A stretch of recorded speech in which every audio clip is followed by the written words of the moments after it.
এইটা নিয়ে দলগতভাবে কোনো আপনারা বিবৃতি প্রদান করেছেন কিনা, যে না আচরণ কেমন হবে, কিংবা নিন্দা জানিয়েছেন কিনা? এগুলো হচ্ছে আমি বলি মাহফুজ ভাই, ছোট ছোট জলকণা আর বিন্দু বিন্দু যে ক্ষোভ, আপনাদের এই ছোট ছোট আচরণগুলো মাউন্ট হতে হতে এমন জায়গায় হয়েছে যে যেই ছাত্র নেতারা ওই যে পরিচয় লুকিয়ে রাজনীতি করা, এরা দুদিন আগে ডাকলে ঢাকা শহরে ঢাকা বিশ্ববিদ্যালয়ে 5-10 হাজার ছেলে মেয়ে এক জায়গায় হতো, তারা যখন বিড়ালের মতো মার খেলো সারা বাংলাদেশের মানুষ উচ্ছ্বাস প্রকাশ করলো। কেন জানেন? আপনি তো এটাকে যে একটা মারকে আপনি যখন আপনি আবার মবের বিরুদ্ধে রাজনীতির কথা বলবেন, আর ওখানে যখন থানার বিরুদ্ধে ডাকসু নির্বাচিত প্রতিনিধিদেরকে মারা হচ্ছে, তখন আপনি এটাকে জায়েজ করলেন, উচ্চাস প্রকাশ করছেন, নিশ্চয় তার মধ্যে আপনি একজন। কিন্তু আমি বলি আপনারা এই যে মানে যদি সেখানে যদি আমরা যদি চাইতাম যে না ওখানে মব সৃষ্টি করার জন্য, অরাজকতা তৈরি করার জন্য আমরা সেখানে হামলা করতাম, আমরা চাইলে পারতাম। সেখানে যদি পরিস্থিতি আরো নিয়ন্ত্রণের বাইরে নেওয়ার জন্য যদি আমরা মনে করতাম যে ওটাকে করা দরকার, সেটা আমরা পারতাম। কিন্তু আমরা পারতাম না, আমরা সেটা করি না। আমাদের নীরবতাকে আপনারা দুর্বলতা ভাবেন না। আওয়ামী লীগের মতো সেই জায়গায় যাবেন না। আপনার পেশি শক্তি আছে, আপনার ক্ষমতাসীন আছেন, থানায় গিয়ে একজনকে মারবেন, কেউ একজন জিডি করতে গেছে তাকে আইনি প্রোটেকশন না দিয়ে পুলিশের সামনে আপনি তার উপর হামলা করবেন। আপনি সেটাকে আবার উদাহরণ দিচ্ছেন যে তাদের উপর হামলা হয়েছে, ইয়ারা আগে আসে না, ক্ষতিগ্রস্ত হয়েছে। আপনার সাংবাদিক হিসেবে আপনার মতো শাহেদ আলম ভাইয়ের কাছে আমরা এটা আশা করি না। ঠিক আছে, আমি আশা করি নাই, মানে আমার যেটা বলার দরকার সেটা তো বলতে হবে আমাকে। অবশ্যই সেটা হইলো যে এই যে মানুষ আগায় আসে নাই, এবং আপনারা যে বললেন যে আমরা যদি চাইতাম এটা প্রতিহত করতে পারতাম, আপনারা গত 2 বছরে প্রতিহত করেননি, আপনারা নিজেরা মব চালিয়ে মানুষকে নির্যাতন করেননি। এমন একটি জায়গা আপনারা দেখান যে জায়গা থেকে আপনারা পিছিয়ে আসছেন। আপনাদের ওই শক্তি সামর্থ্য নাই। কারণ হলো কি না, কারণ হলো মানুষ বুঝে গিয়েছে যে তারা ঢাকা বিশ্ববিদ্যালয় শিবির মিছিল করেছে, আপনি দেখেছেন। আমি আপনার কাছে ভিডিও দেখেছেন, আমি দেখেছি, আমি দেখেছি যে ছাত্রলীগের নেতাকর্মীদের নিয়ে মিছিল হয়েছে, কিছু ওদের ছবি টবি আসছে। আমি শেষ করি, আমাদের আরেক আলোচক কিন্তু দর্শক হয়ে যাচ্ছে না, উনি বলবেন, আমি থামাই। সেটা হলো যে এই রাজনীতিগুলো আমরা চাই নাই, আমরা চেয়েছি যে সহনশীলতার রাজনীতি, আমরা সমস্যা নিয়ে কথা বলবো, কিন্তু এই যে ব্যক্তি চরিত্র হনন, অশালীন কথাবার্তা, মানুষ সরকারকে 2 মাসের মধ্যে ফেলে দেওয়ার, উৎখাত করার যে চেষ্টা, এই বক্তব্যের জন্য নানান বলেন আপনাদের আমাকে নির্মূল করার জন্য আমাকে একটু বলতে দেন, আপনাদেরকে সময় দিতে পারছি না। ঠিক আছে, প্রকাশিত একটা আমি শেষ করি। আপনারা তো 12 বছর পর একটা কমিটি দেন, ছাত্র শিবির তো প্রতি বছরে কমিটি দেয়। এই প্রতি বছর 12 বছর যে কমিটি দেন, মাশাআল্লাহ 8 সালে ছাত্ররা এখন হচ্ছে ছাত্র দলের নেতৃত্ব দিচ্ছেন। আপনি আমাকে বলতে দিচ্ছেন না সালের পরিস্থিতিটা আপনি কিভাবে ইয়া করবেন? আমি তো আপনার মতো মুখে মুখে তর্ক করতে পারবো না, আমাকে বলতে দিতে হবে। সেটা হলো যে মাশাআল্লাহ প্রতি বছর কমিটি দেন, তো গত 16 বছরে যে কমিটিটা দিবেন, এই কমিটিতে আপনারা উন্মুক্ত করেন। জামাত ইসলামের যে রোকন আছে এবং সাথী আছে, এগুলোর নাম উন্মুক্ত করে দেন। That's the first step of being open political party. আপনারা তো ওপেন না, আমি শেষ করি। আপনারা তো ওপেন পলিটিক্স করছেন, এইটা কেন করবেন না আপনারা? এটা একটা যৌক্তিক প্রশ্ন কিনা বলেন দেখি। না, আপনি এটা আমি আপনাকে কি বলছি, আপনার আমাদের যারা আমাদের কমিটিগুলো, আপনি আমাদের ওয়েবসাইটে যান, আমাদের থানা বিভাগে যান, আমার থানাতে যান, আপনি সব জায়গায় পাবেন। মানে আপনি তাহলে আমার জামাত ইসলাম ছাড়া আমি আর জামাত ইসলাম না, ছাত্র শিবিরও আছে। আমি আপনাকে কথা বললাম, আপনাকে আমি বলি, আপনি যখন আপনি এই যে আমি বললাম আজকে আপনি আগে গণতান্ত্রিক পরিবেশটা নিশ্চিত করেন। গণতান্ত্রিক পরিবেশ থাকবে না, আর কেমনে নিশ্চিত হবে? আপনারা নির্বাচনে অংশগ্রহণ করেছেন, হত্যা করবেন, হত্যা করার ইয়েতে যাবেন, তাহলে কিভাবে ইয়ে হবেন? আপনারা সংসদে ভূমিকা রাখছেন, বিরোধী দলীয় নেতা বাংলাদেশের ইতিহাসে কেন সমগ্র পৃথিবীর ইতিহাসে এত ভালো সময় আর পায় না যে অপ্রেসিভ পার্টি। দেখুন, তাদের ভালো কিছু কাজের জন্য কথাও আমাদের বলতে হবে। এটা আমি মনে হয় আমি একমাত্র সমালোচক হিসেবে বলি যে they are trying to be a moderate Islamic party. তারা হিন্দুকে নমিনেশন দিচ্ছে, তারা নারীদেরকে নমিনেশন দিচ্ছে। আজকে নারীরা তাদের নেকাব পরে হলো টকশোতে জামাতের পক্ষে কথা বলছে, এগুলো তো আমরা দেখি নাই এর আগে, তাই না? So they are opening up, they are trying to be a modern political party. 71-এর ফাঁকড়া হয়তো তারা কোনোদিনই লুকাইতে পারবে না, কিন্তু সেইটাও তারা বন্ধ করতে যেয়ে তারা শহীদ মিনারে যাচ্ছে, স্মৃতিসৌধে ফুল দিতে যাচ্ছে, বীর মুক্তিযুদ্ধের স্পিকারের নেতৃত্বে তারা সংসদে তার লিডারশিপে কাজ করছে। So this are positive things, আমি অবশ্যই বলবো। কিন্তু এই পজিটিভ থিংস আপনি ঢাকাতে, কিন্তু গ্রামে, মাঠে এবং আপনার কর্মী বাহিনীর মধ্যে যে জঙ্গলিতন্ত্র আছে, যে অসভ্যতা আছে, যে অনৈতিকতা আছে, সেইটাকে আপনাকে এখন গ্রাজুয়ালি এডুকেশন ক্র্যাশ প্রোগ্রামের মাধ্যমে আপনাকে আসতে হবে। That should be the first priority এবং first step to become a open political party, a civic party, not a জঙ্গলি পার্টি। সিভিক, এই সিভিক পলিটিক্স এবং সিভিক পলিটিক্যাল চর্চাটা আমরা চাই।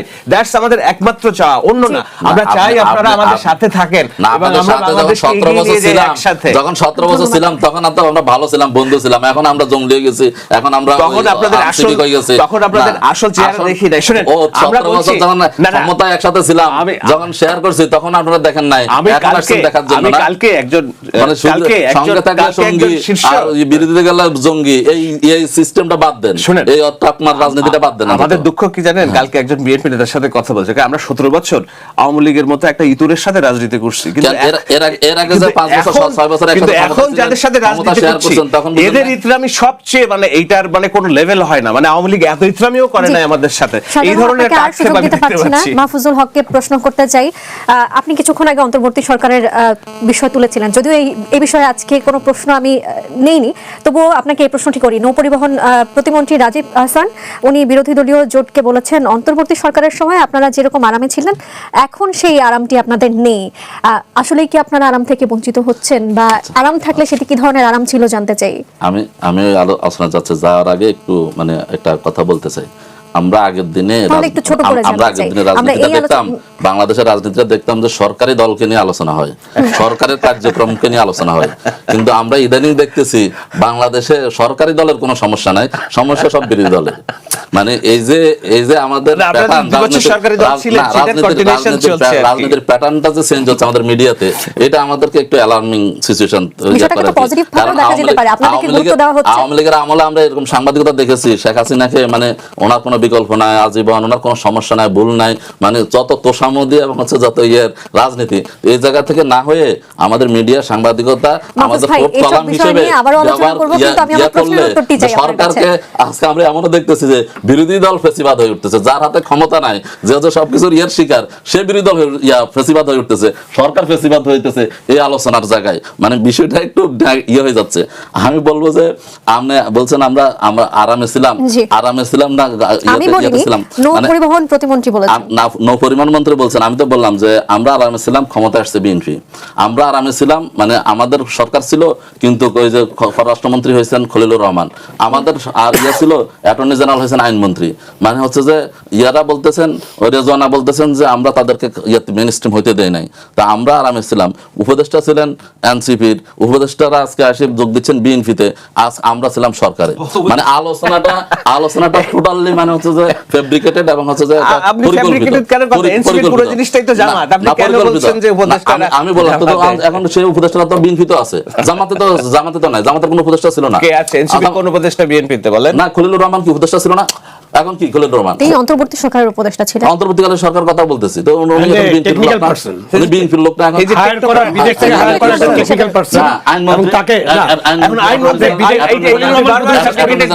না, আপনি কোন জায়গায় দেখা আছে যে মন্ত্রী রাজনীতি অ্যাটর্নি জেনারেল রাজনীতি করতে পারবে না? আপনি যে 2 বছরের সুখকর পরিস্থিতির কথা বলতেছেন, যারা ওই সময় সরকার পরিচালনা করছে তারা এসে বিএনপিতে যোগ দিচ্ছে, আপনি বলতেছেন জামাত ছিল, তাহলে জামাত ছিল আইসিটি কমিশনের যিনি প্রসিকিউটর তাজুল ইসলামকে না, আমি একদম কমিশনার নাবিল ইদ্রিসকে, এখন আপনি দেখেন ওই সময় যারা ছিল সচিব ছিল, এখন কতজন আছে?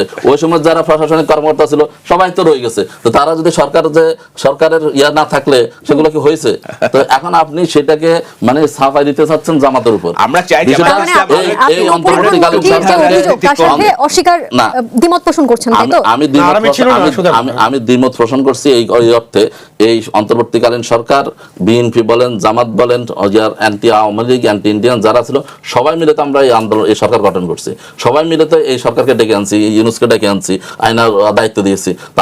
তাদের যেই ব্যর্থতা আছে সেগুলোর জন্য অবশ্যই তাদেরকে সমালোচনা করব, কিন্তু তাদেরকে যে আমরা সবাই মিলে দিচ্ছি সেটা তো সবাই সেটার ফলাফল ভোগ করে তো আজকে সরকারি দল সরকার হয়েছে।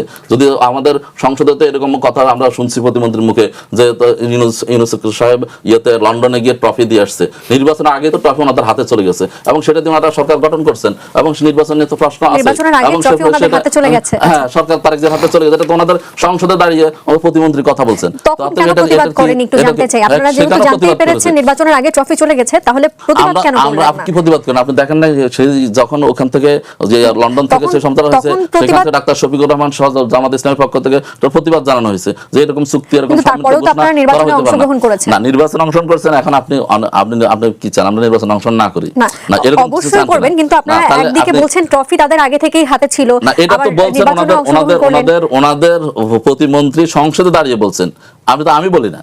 আপনি ওইটাকে ধরেন না কেন? আপনি আমাকে আবার উল্টা প্রশ্ন করেন।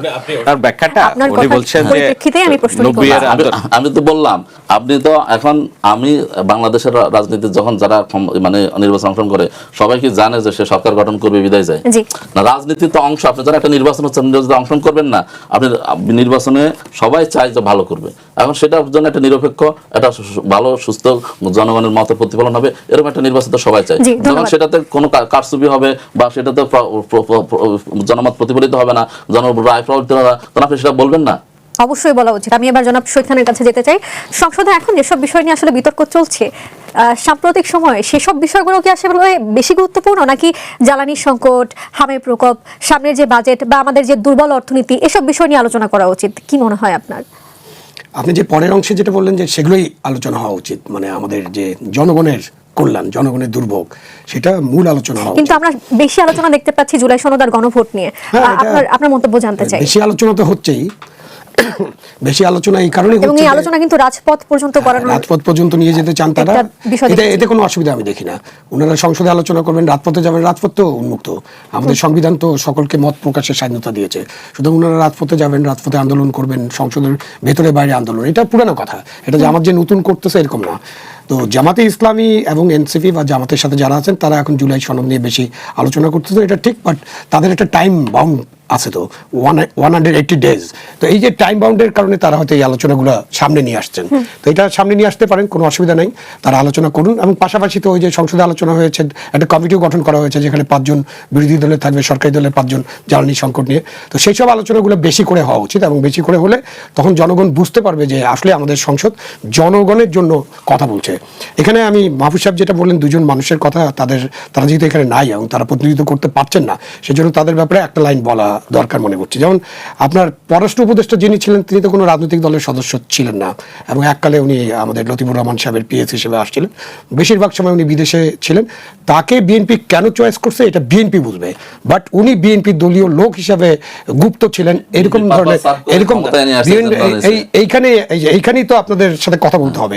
আপনি বিএনপির পারপাস সার্ভ করে বিএনপিকে ক্ষমতায় আনছে, ইলেকশন ইঞ্জিনিয়ারিং। আপনি বরঞ্চ এই ইলেকশনের সবচেয়ে ত্রুটিপূর্ণ দিক হলো যে আপনি একটা বড় দলকে ইলেকশনে তাদের কার্যক্রম নিষিদ্ধ করে তাদেরকে অংশগ্রহণ করতে দেন নাই। সেই বড় ত্রুটি, আপনি বিকলাঙ্গ একটা ইলেকশন করেছেন, সেটা বলেন না। আর এখন আপনি এটা আপনি বলতেছেন এখন আওয়ামী লীগ নিজে করে, সেটা আওয়ামী লীগ তো 17 বছর আপনার বাঁচিয়ে দিয়েছেন। মাহফুজ সাহেব, আওয়ামী লীগকে আপনার রক্ষা করেছেন। আওয়ামী লীগ এই ইলেকশনে আসলে আওয়ামী লীগের যে কি পরিণত হতো, জনগণ তাদেরকে ভোট দিত কিনা, আপনি তো সেই সুযোগ রাখেন নাই। সুতরাং আমরা ওটার উপরে কোনো গসিপ করতে পারবো না, তাই না?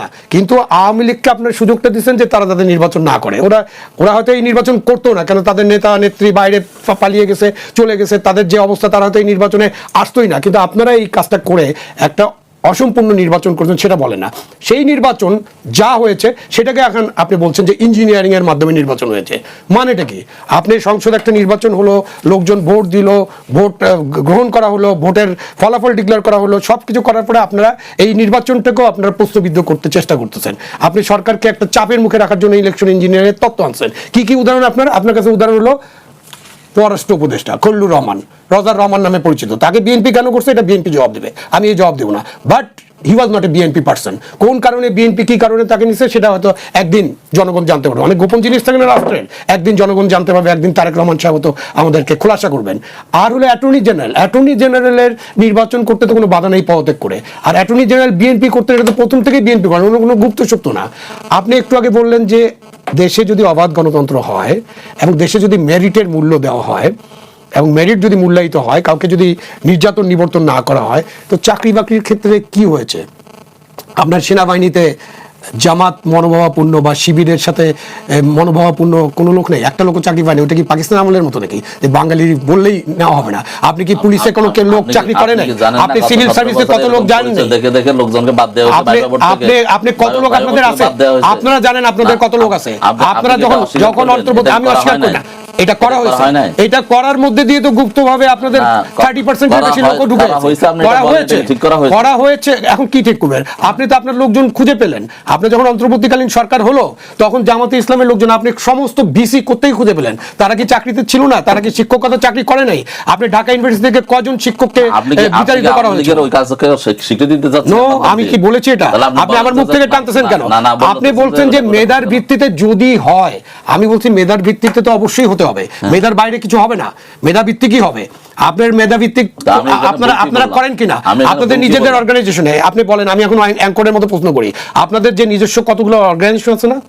আপনাদের অনেক বড় বড় প্রতিষ্ঠান আছে, ফাইন্যান্সিয়াল প্রতিষ্ঠান, ব্যাংকস আছে, আপনার ইয়া আছে, ওষুধ কারখানা আছে, আপনার সেন্টার আছে। সেই সব জায়গায় কারা চাকরি করে? কাদেরকে আপনারা চাকরি দেন? সেখানে কি মেধার ভিত্তিতে সব নিয়োগ করেন? আপনি কি মানে একটা প্রাইভেট প্রতিষ্ঠানকে আর সরকারি প্রতিষ্ঠানকে এক করতেছেন? আপনি মাহফুজ সাহেব যখন প্রাইভেট করবে তখন এক করবে, জামাত ইসলাম যখন রান করবে। নো, আমি আপনার প্রাইভেট, এই যে এখানে বসুন্ধরা একটা প্রাইভেট প্রতিষ্ঠান, না বসুন্ধরা অনুরোধ চালাচ্ছেন। ঢাকা ব্যাংকে কি সব ছাত্র দলের লোকেরা চাকরি করে? আওয়ামী লীগের না, ঢাকা ব্যাংকে সব ছাত্র দলের লোকেরা চাকরি করে। ঢাকা ব্যাংকে আপনি চাকরিদের খবর নেই। আপনি সরকারি চাকরিতে বৈষম্য করা এবং সরকারি চাকরিতে মেধাবীদেরকে মেধার ভিত্তিতে টিকা লোকদেরকে বাদ দেয়া, সেটাকে আপনি দিচ্ছে যেন একটা প্রাইভেট প্রতিষ্ঠান আপনি কি চালাচ্ছেন। হিন্দু লোক তো চাকরি করে, হিন্দু লোক চাকরি করে, ইসলাম ব্যাংকে হিন্দু লোক চাকরি করে। কত পার্সেন্ট করে? আপনি এটা বললে তো লাভ নেই। আপনারা জামাতের একটা হিন্দু নমিনেশন দিবেন, ওই যে উনি বলছেন প্রশংসা করছেন, বাট এটা তো আপনাদের একটা কারিশমা বা একটা মানে কি করবেন, একটা দেখাচ্ছেন যে আমরা হিন্দু লোককে নমিনেশন দেই। আমি আপনাদেরকে এবার একটু থামাতে চাই, আমি আর সময় দিতে পারছি না। আমার মনে হচ্ছে আমরা আজকে কাউন্টার দিতে গিয়ে বেশি সময় নিয়ে ফেলছি। শাহেদ খান, আপনার কাছে আসি। গাড়ির দাবি জানিয়েছেন সদস্য হাসনাত আব্দুল্লাহ, নিশ্চয়ই জানেন আপনি এটা। তাকে সমর্থন করে বিরোধী দলীয় নেতা শফিকুর রহমান বলেছেন ছোটদের আবদারে সবসময় হ্যাঁ বলতে হয়। জানতে চাই যে উনি তো গাড়ির দাবি জানালেন, গাড়ির দাবি জানানো সেই মানুষটি আসলেই ছোট কিনা, বা যারা দাবি জানালেন তারা আসলেই ছোট কিনা? কারণ তারা এমপি হবার আগে বা তিনি এমপি হবার আগে তো বলেছিলেন যে